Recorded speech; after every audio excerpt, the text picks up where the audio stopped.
Live from the NJ.com studio comes the only weekly TV podcast you'll need, where a lofty critic squares off with an obsessed superfan on everything from highbrow drama to lowbrow reality. The cocktail shaker is ready. Prepare for your TV hangover. Now, your hosts, Vicki Hyman and Erin Medley.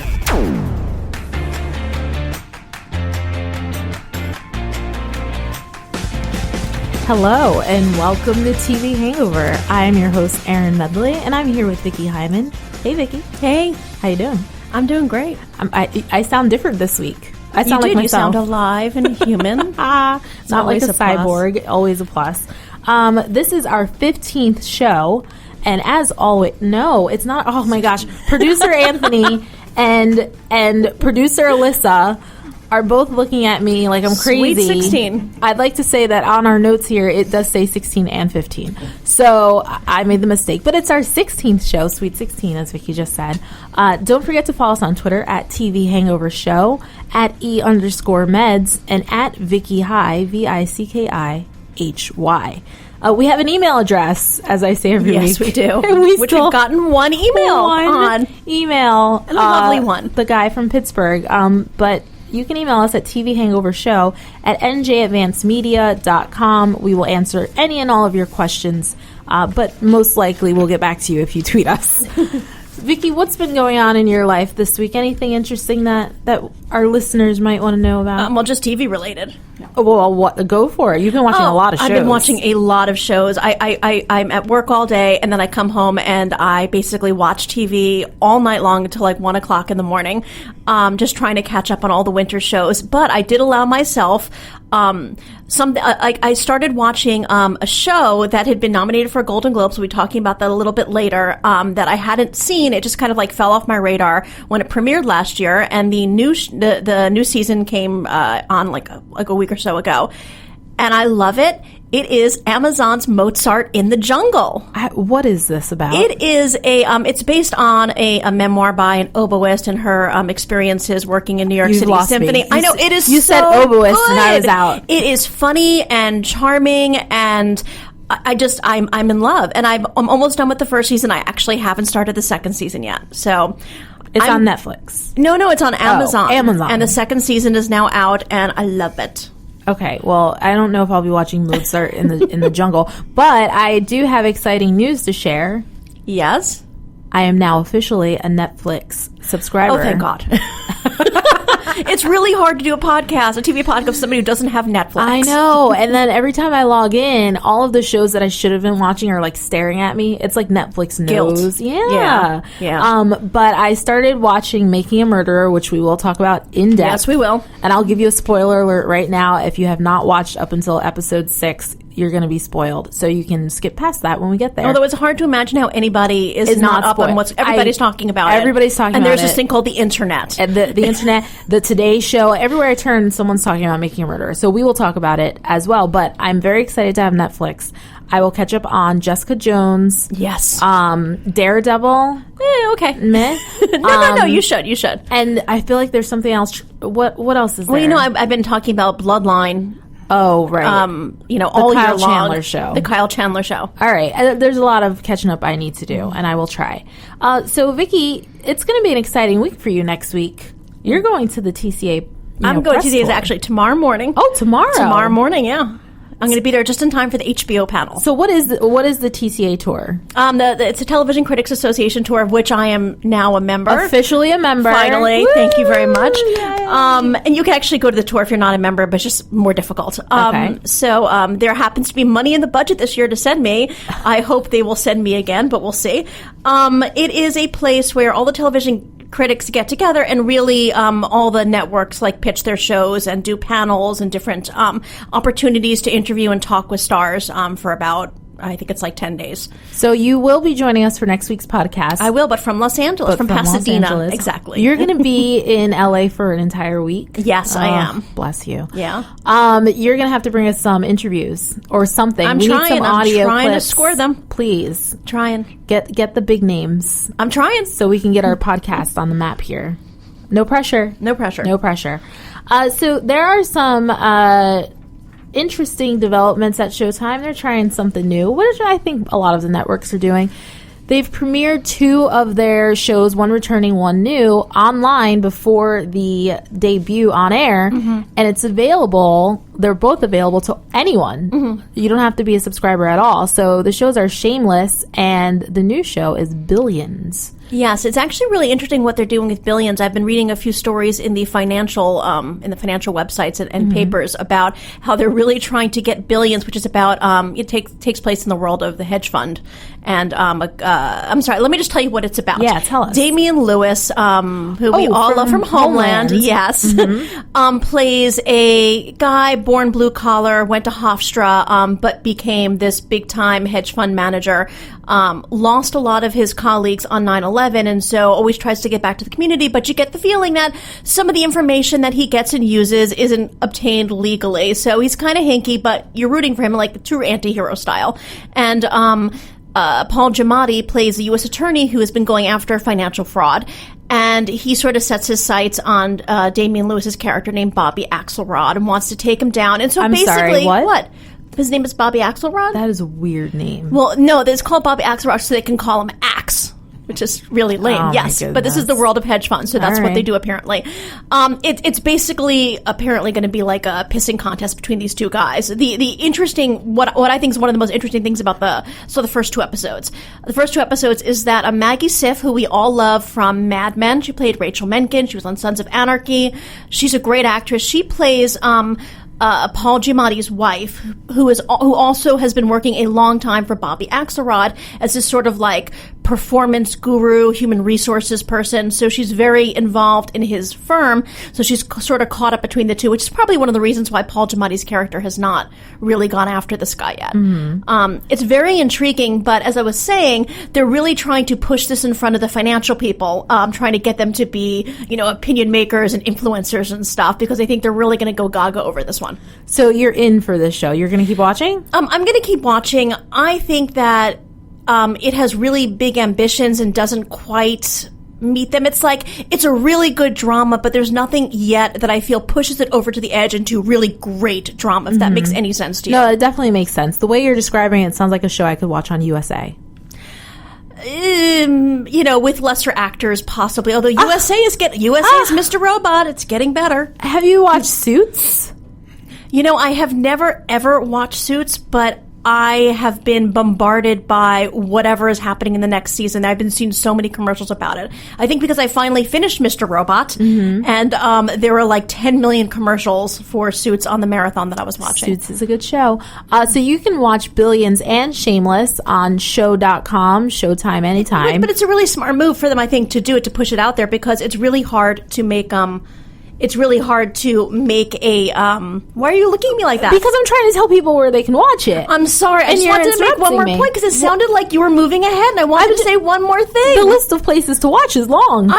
That's why I wanted to say before they tune out, before they glaze over. Oh, okay. Well, if you're interested in watching Billions, I'm not going to tell you where you can find it, because Vicki would rather get her point in. What was that Showtime anytime.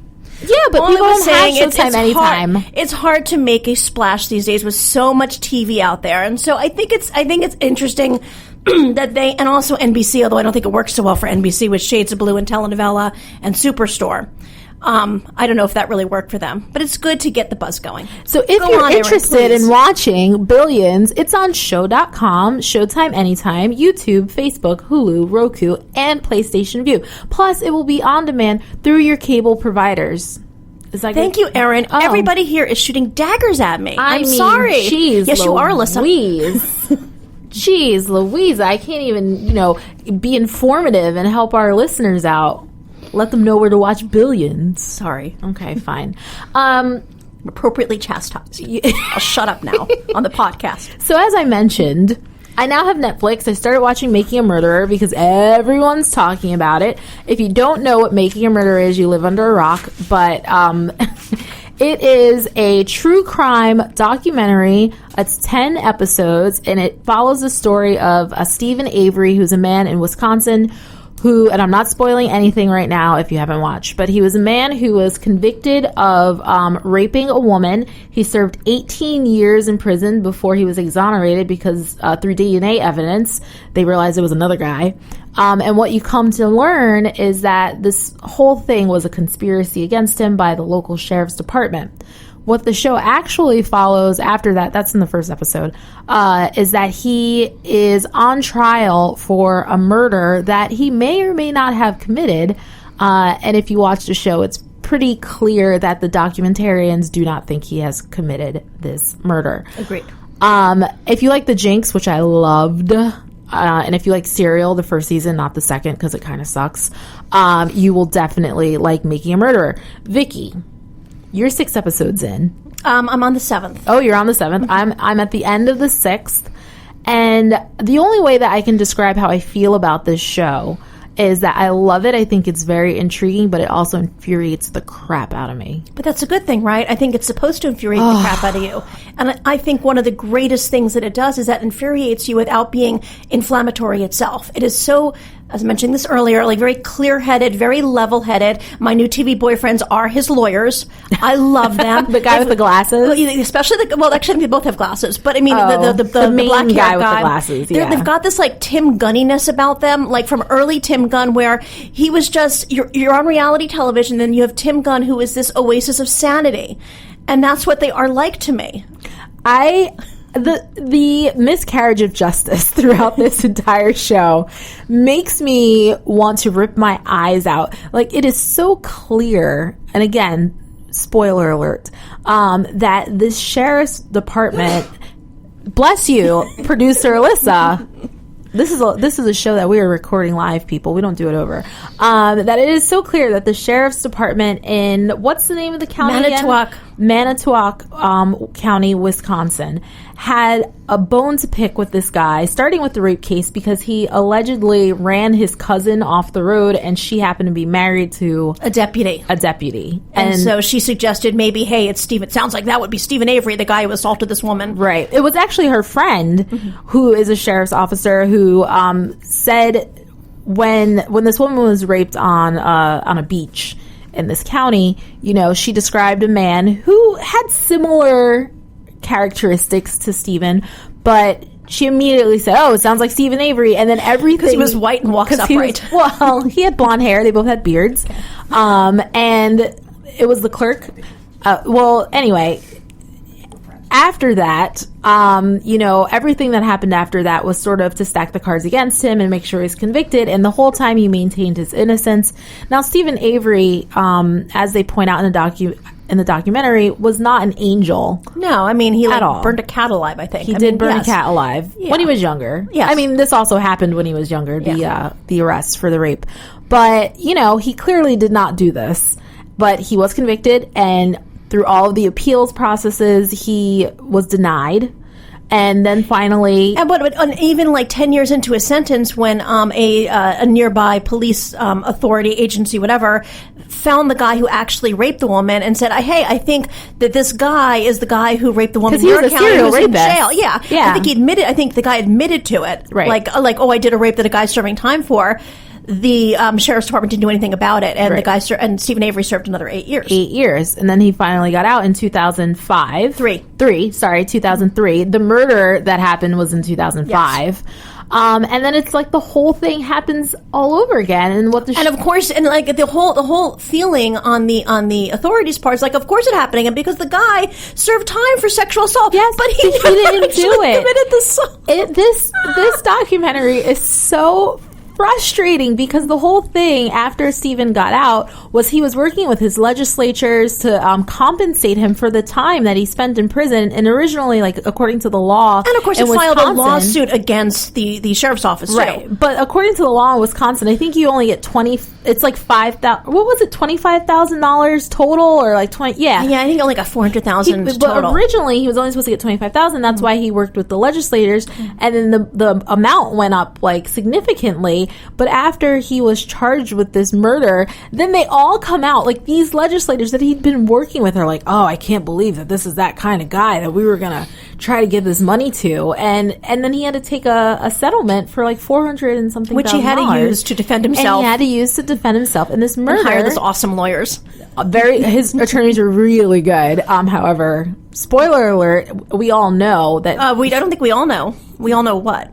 You have to know if you, like, how would you not know that he's in jail? I don't think does Anthony know that? He's in jail. Okay, yeah. Good. Anthony was telling me, don't spoil it. And I'm like, everybody knows this. No, everybody knows he's in jail. Like, right. You know when they're talking to him, he's on the prison phone. Like, they've never talked to him about this in person. So he's clearly still in jail. But, you know, his lawyers were great, but clearly not that good because, again, the sheriff's department in Manitowoc County, in my opinion, having watched 6 episodes, planted all of this evidence against him to make it look like he murdered this woman, Teresa Halbach, who was a photographer for Auto Trader magazine. I'm exasperated watching this show. Like, I am so angry. I want to reach through my television screen and like strangle all of these like crooked cops and people.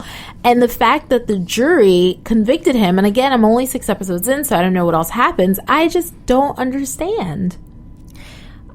Well, I mean, I think part of the reason is that we're watching this way after it happened, and of course it's easy to get upset when you have, I mean, it is slanted in a sense, this documentary. It's convinced of his innocence, so it's very sympathetic to him. But at the time, the jury really, I mean, the sheriff's office had done such a good job poisoning the well. I mean, there's no reason why this thing should have even been in that county. This trial should have been like on the other end of the state. Doesn't the judge in the case, like in all of the pretrial hearings, doesn't he just like make your blood boil? Because every time that 2 judges actually. So there, a key player, again, spoiler alert, Anthony, you already know this. A key player in this is Stephen Avery's nephew, Brendan Dassey, right? And he confesses, and I'm using air quotes. Oh my God, that is one of the most awful scenes. Please continue, and then I'll... Yes. Brendan Dassey confesses to the crime and implicates Stephen Avery as his accomplice. And, you know, it's clear from the beginning that this kid has some serious mental issues. He says it. He's just stupid. And I hate to say it, but he is... He's more than stupid. His IQ is 73. Yeah. You know, Stephen Avery's IQ also is not that high, which they brought up in like one of the first 2 episodes. But he was clearly talked into this confession by the police. It was like they were playing charades with him. It's like, okay, so what happened to Teresa's head? Sounds like, you know, someone shot her in the head. You know, it was terrible to watch. And you can see he's just sort of like telling him what he thinks they want to hear, but he's actually not really intelligent enough to know what they want to hear. Right. So he's just guessing. And I think like the most heart-wrenching, or heart-rending, I can't remember which one it is, because I've been called out on that before, moment is when he's talking to, I think, his mother, and he wants to take a plea deal, and she's like, don't take a plea deal if you didn't do it. You know, why did you say you do it? And he's like, I was just guessing. And she's like, why are you guessing? You can't guess something like this. And he goes, well, that's what I do on my tests. Yes. And I was like, I'm having chills right now just thinking about this poor kid. Or even when he was in the interrogation room, and they say to him, he says to them, when am I going to get out of here? Like, he doesn't even know. Hello, you just confessed to murder. And he goes, I have a project due in 6 hours. And they're like, okay, well, you know, it's going to take a bit, you know. He has no clue. He calls his mom from jail and says, WrestleMania is on in like a week or something. And she's like, your dad's going to record it for you. He's like, yeah, I know, but I'm going to miss it. This kid clearly is not of sound mind. And so they take, you know, the confession to the pre-trial hearing and ask the judge to throw it out because they're saying, you know, he didn't willfully offer the confession because he's not of the right mind. And the judge is like, nope, he sounds good to me. And I'm like, are you kidding me? The other thing the judge did, which I thought was amazing, was when Brandon's family was like, I can't remember the name of his horrible lawyer. Len. And Len was the guy who ran for judge and lost. Like, he came in third. He came in third. When basically, Brendan's lawyer, Brendan is trying to tell the judge, I don't want this lawyer anymore. I want a different lawyer, because his family's like, your lawyer thinks that you're guilty. This is not good. And so the judge is asking him questions. He's like, well, how do you get along? We get along okay, blah, blah, blah. And then finally he's like, why do you not want him as your lawyer? And he's like, well, because he thinks I'm guilty. And the judge is like, well, there's no irreconcilable conflict. And it's like, that is an error. If I'm not guilty and I'm telling you I'm not guilty and you think I'm guilty, there's a conflict there. I think my issue when I watched the pilot of Making a Murderer, and I was like, okay, interesting. I don't know how they're going to make this 10 hours. It seems like something I'd see on Dateline, and I still stand by that. I mean, like, condensed, it's basically a Dateline story. It's not exactly like Serial in that you have like the people behind the camera are very much part of the story.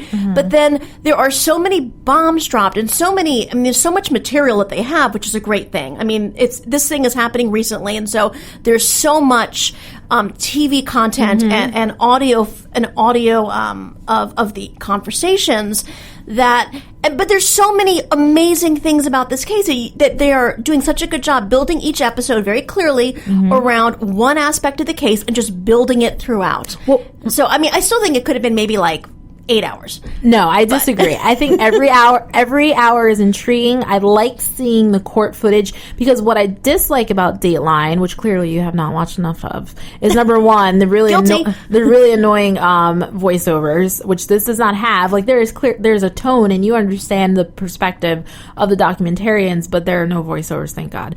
The story is actually being told by the people involved. Because they have the time to do that. In Dateline, they do not. They've got to move things along. Exactly. And the other thing that you don't get in Dateline is, you get some of the trial, but I like that they will have like a 10-minute clip from the trial. So you can actually see what was said, what the reactions were, what the responses were. And I think that is really compelling, because it makes you feel like you're on the jury. And anyone who is sane and has any sense at all would be like, well, this is a travesty. Like, this is clearly, this guy did not do it. The evidence is not there.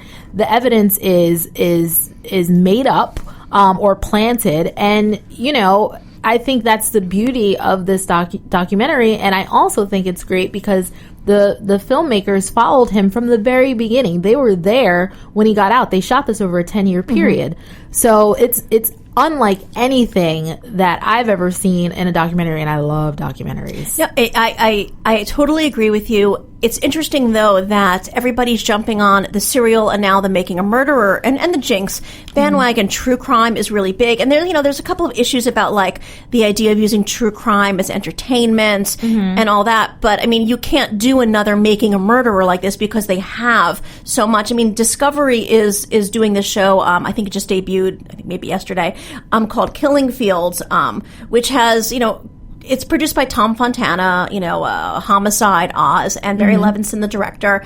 And what they've done is they've gone into a cold case and gotten the detective to work on it again with this sort of like young buck partner. And, when you watch it, it's more of... That feels manufactured. It's more, manufactured and stylized. I think we're in for a lot of that, as opposed to this kind of thing. I think, so it might this whole thing might burn out pretty quickly. Yeah, but I think that the quality shows will stand out. And I'm okay if we don't have a season 2 of The Jinx or whatever. I don't think we will. But I'm okay with that because the first season was great. I would have been okay if we didn't have a season 2 of Serial, honestly. Because, as I mentioned earlier, this season of Serial, they're focusing on Bo Bergdahl.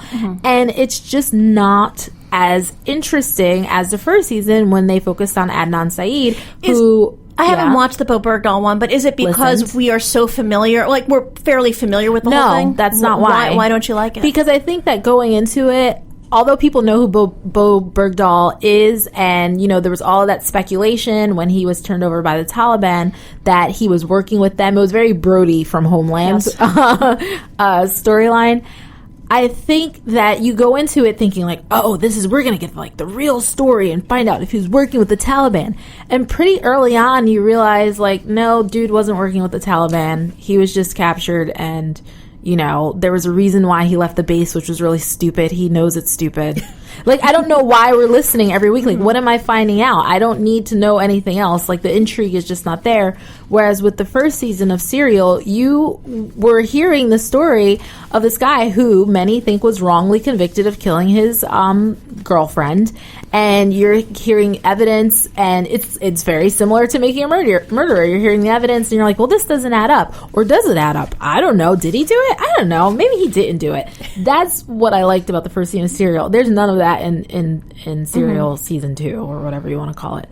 But Making the Murderer, I think it's pretty clear to me that he did not murder this woman, and that he was set up by the Manitowoc. Manitowoc. Oh my God. I can't. The only word in this show that I 50 times an episode that I enjoy is Sheboygan. Have we heard Sheboygan? Yes. Oh my God. The jail was in Sheboygan. That's where Brendan is, right? Yes. Yeah. I love the word Sheboygan. I also love the accents. I do love the accents. But they're most pronounced when they're on the phone. Yes. Like, the phone conversations are amazing. The Wisconsin accent is one that I enjoy.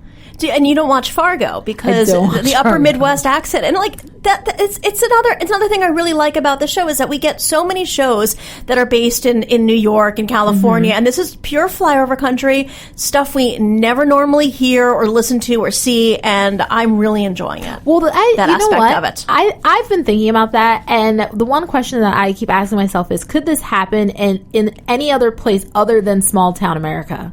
And I don't know if it could. I don't know if this could happen here in, New Jersey. Well, the other thing is, could it happen today because of how much attention that something like this could get on social media and on Facebook and everything like that all this would have been litigated before it ever came to trial. Right.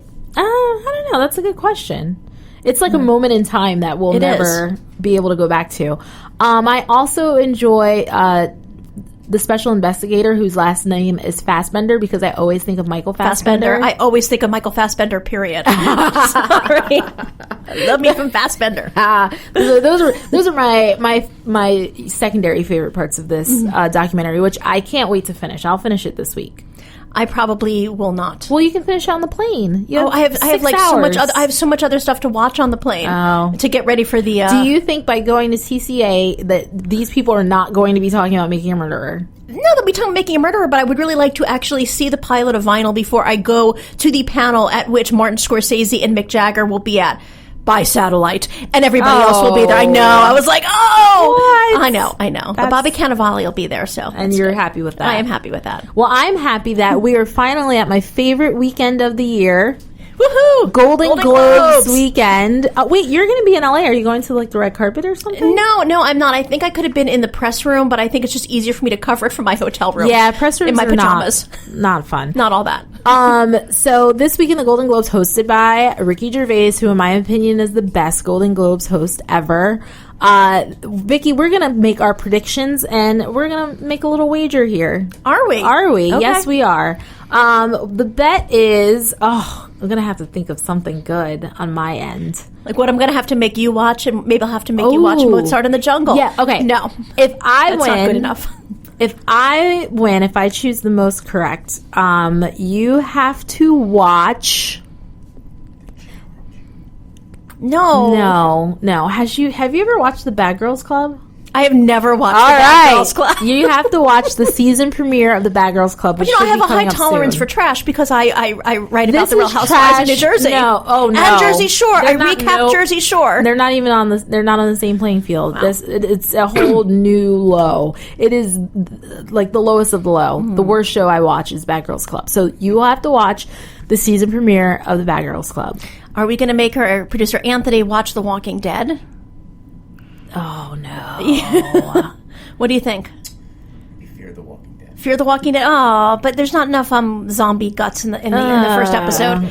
The Walking Dead. Okay, so actually, in the very first episode of The Walking Dead. Like no. I'm saying go back and watch that pilot because that is an amazing pilot. Okay, and there's still goopy, gross stuff in it. I will take that back. All right, so here we go. Best television series drama: Empire, Game of Thrones, Mr. Robot, Narcos, Outlander. Are we going to give our predictions at the same time? so we're not influenced by each other. We're just going to say on the count of 3 what we think it's going to be. Okay. 1, 2, 3. Mr. Game of Robot. Thrones. Oh, look at that. Okay, so I said Game of Thrones. You have Mr. Robot. All right. You know, I have to say, the Hollywood Foreign Press loves its ingenues. They really do. And that's why they gave Gina Rodriguez the Best Actress award last year.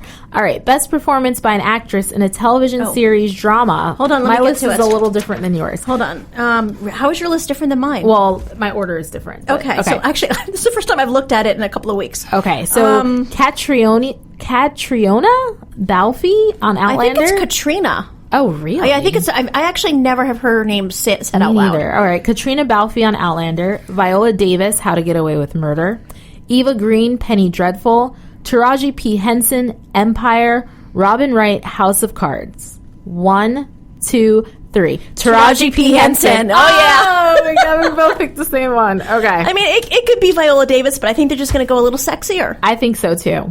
a little more fun. A little more fun. Best performance by an actor in a television series drama: John Hamm, Mad Men; Rami Malek, Mr. Robot; Wagner Moura, Narcos; Bob Odenkirk, Better Call Saul; and Liev Schreiber, Ray Donovan. 1, 2, 3. John Rami Hamm. Malek. Oh, No, I think John Hamm's time is gone. He got his Emmy. That's it. He's done. He's done. All right. We have Best Television Series, Musical or Comedy: Casual, Mozart in the Jungle, Orange is the New Black, Silicon Valley, Transparent, Veep.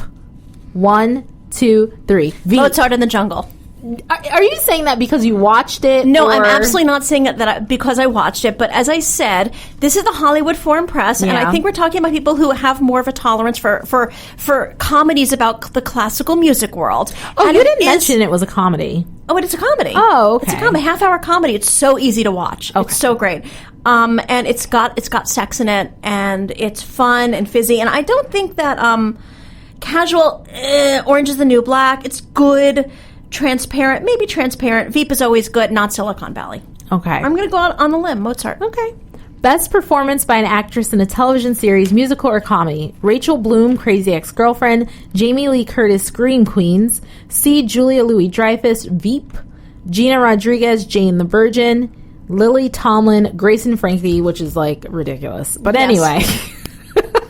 1, 2, 3. Gina Rodriguez. Julia Louis-Dreyfus. Really? Yes. Because I'm looking, I mean, I really love Crazy Ex-Girlfriend. I love Rachel Bloom. I think she's great.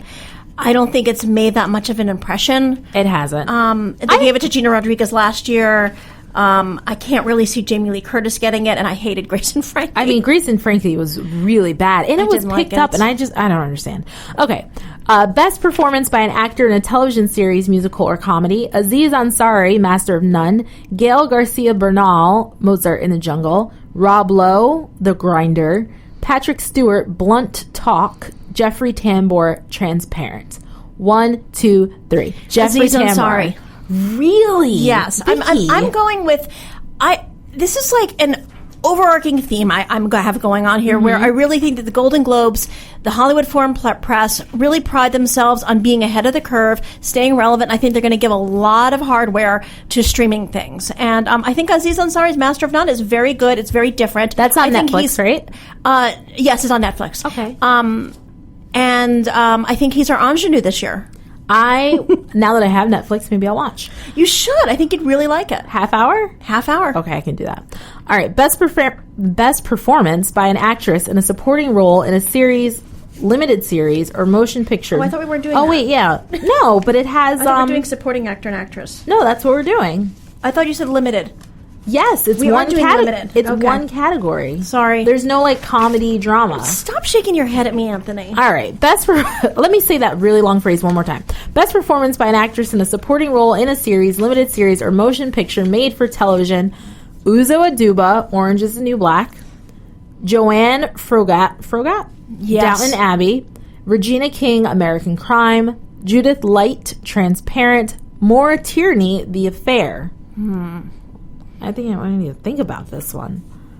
Okay. I got All it. right. 1, 2, 3. Regina Judith Light. King. Okay. Wow. Oh, have you seen Judith Light in Transparent? No. I have to say, I love Judith Light, but I think she is the weakest part of Transparent. She is such a caricature. It's really hard for me to watch it. I mean, she's like this is typical Jewish mother. I know I have a Jewish mother, and I do not like that particular character at all. It's mostly the writing. Just too antic. Anyway, sorry. That's okay. You can criticize my choices, too. No, I have no... I mean, I didn't watch American Crime the first season. You know, she won the Emmy for that. I know she did. And I just think there's a lot of Regina Love going around from The Leftovers. She was great on The Leftovers. A show which, by the way, was shut out. It was. Oh, unfortunately. Best performance by an actor in a supporting role in a series, limited series, or motion picture made for television. Alan Cumming, The Good Wife. Damian Lewis, Wolf Hall. Ben Mendelsohn, Bloodline. Tobias Menzies, Outlander. Christian Slater, Mr. Robot. 1, 2, 3. Christian Ben Slater. Mendelsohn. Really? Yes. You know, like that. He is the horrible, twisted black heart of Bloodline. He is amazing. I think he gave the best performance of the year. I think they're going to go with Christian Slater because it's about time Christian Slater had a show on TV that was not canceled after the first season. That's true. That's true. You know. So we'll see on Sunday who the winners are. We'll see who wins this bet that we have going on. I think we could both come in with goose eggs on many of these since our choices were possibly, were really strange. Vicki, I don't want to call you out. Oh, please do. I called myself out immediately after last week's podcast. But last week we were talking about American Crime, and you were singing the praises of the show's director, John Singleton. John Singleton. The creator and director of American Crime is John Ridley. John Ridley, both directors, both African-American directors. To be fair, I'm like, am I racist? Oh my God. But I did the same thing, I think 2 weeks ago. Like, I might have actually been in the same podcast with Peter Nowak and Peter Tolan, who are the creators of Peter Tolan did Rescue Me and Peter Nowak does How to Get Away with Murder. And I think I said that Peter Tolan did How to Get Away with Murder. So it's not. I'm just stupid. I know, as the token African-American on this podcast, that you are not racist. Thank you. However, that is amazing that you mix those two up. I don't really think it's that incomprehensible, but I do love American Crime, and I have a review going up today on NJ.com about the second season. Which starts on Thursday. Tomorrow. Which starts tonight. Oh, tonight? Yeah, Wednesday. Tonight. Oh, okay. I've watched the premiere as well. But, you know, it's really easy to get famous people confused. You know, for years, people confused Dylan McDermott and Dermot Mulroney. I don't know why they don't look alike. And, of course, when Tori Spelling married Dean McDermott. Yeah, just a whole new depth, just make whole it new levels, even more complicated. Now, the Bill Paxton, Bill Pullman confusion, that I understand. Absolutely. I mean, it's not only they've got the same first name, but they also have like contemporary careers and sort of similar careers. It's totally understandable. It is understandable to get those two mixed up. Now, we were talking about this yesterday in the newsroom, and you told me how you get Mila Kunis and Rachel Bilson confused. How? What? They're both dark-haired beauties who are coming up on shows at the same time. No. The 70s show and the OC. Yes, I totally see it. And there is nothing about them that are similar. They both had, like, you know, decent movies out at the same time. I think, what was Jumper with Rachel Bilson, which I actually enjoyed despite the presence of Hayden Christensen. And her baby daddy. Really? Yes. Oh, okay. Good for her. And Forgetting Sarah Marshall with Mila Kunis. I mean, I think they're around the same time. I get them confused. Although I have to really think. And actually, when I was talking about this, I was insisting that Rachel Bilson was in Forgetting Sarah Marshall. And I was like, no, Rachel Bilson does not have a great movie career. I mean, neither was Mila Kunis, let's be honest, but she's been in more movies than Rachel Bilson. Yes, she has. All right. Well, on that note, Vicki, other people? No. Can I just say other people? Go ahead. I made a list. This is embarrassing. Go ahead. Okay, tell me you know the difference between Ron Rifkin and Joel Grey. I know Joel Grey's a little bit older. Yes, I do know the difference. But they're basically the same person. Ron Rifkin was on Alias. He was on Alias. And he's currently on Limitless. Oh, that's right. He plays the sick father. Yes. No, I honestly... Now, I think Joel Grey is probably a good 15, 20 years maybe older than Ron Rifkin. Mm-hmm. But, like, Joel Grey back in the day looks like Ron Rifkin now. So I get them very confused. Okay. And I have to say, I also, right after John Ridley and John Singleton, I was at lunch with you guys, And I was insisting that Michael Rappaport had guest starred in Ballers this past season, and it wasn't. It was Michael Cudlitz from The Walking Dead. On a show that I watch every episode of, and I was like, maybe, but I don't think so. But you knew who I was talking about. No, the guy who had the second chance. No. The guy, you know which character I'm talking about. The guy that The Rock had basically caused the end of his career, and then The Rock helped him get like a second chance. Oh my God, those two people look nothing alike. They're both like Zero. white with red hair, and they've been around the exact same amount of time since the early 90s. To confuse two people, they just have to be of the same race. That's it. Only requirement. And the same hair color and a similar career. Negative. Yeah. All right, Vicki, I'm not going to let you embarrass yourself any further. We're going to end the podcast on that note.